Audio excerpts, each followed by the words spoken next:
Бұрын ерте заманда хайуандар жыл ағасы болуға таласыпты. Сонда жылқы тұрып, мен алысты жақын қылам. Күшімді болса көрет, сүтімді болса ішет. Қылыма шейін арқан жібесет. Адамға менен пайдалы мал жоқ. Жыл ағасы мен боламын дейді. Түйе, сен адамның жұмысын қылсаң, сұлы шөп асайтын тамағың үшін құл болдың. Міне мен сен көтере алмайтын ауырды көтеріп, неше айлық алыс жерлерге барам. Аш болдым деп арпасыл сұрамаймын. Көде болса көде, жусан болса жусан, не кез келсе соны көре кетіп, табылса су ішіп, табылмаса шөлде де жолға жүре берем. Жыл басы болу маған лайық дейді. Сиыр адам егін ексе мені жегет, сүтімді ішет, құрт майы істейді. Жыл басы болу маған лайық дейді. Қой болса, мен болмасам, қазақ үйі немен жабылар еді?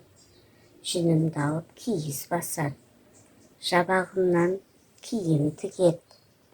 Арқан жібесет, сүтімнен құрт май алады.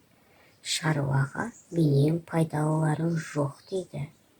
Сонда ит, мен болмасам, сендердің көбіңді не ұрлап, не қасқыр жеп таусар еді.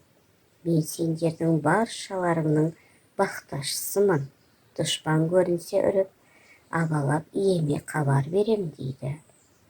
Тауық, мен болмасам адамдар ерте жұмысына бара алмай ұйықтап қалар еді.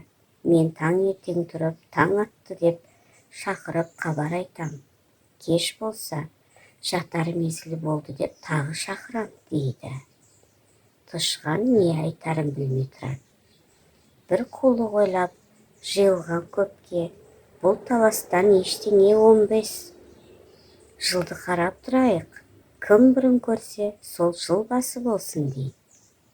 Өзгелері қарап тұрғанда, түйе өзінің бойына сеніп, менен бұрын кім көреді деп тышқанның сөзін қостап, бәрі қарасып тұрады. Біраздан соң тышқан жырғалап түйенің үстіне шығып, өркешінің басына мініп отырады. Көп хайуан таласып, біз көреміз деп тұрғанда, ең биікте отырған тышқанды ешқайсы елемепті. Содан соң жылды бәрінен бұрын тышқан көріп, хабар беріп, жыл басы болып алады. Түйе бойына сеніп, жылдан құр қалыпты.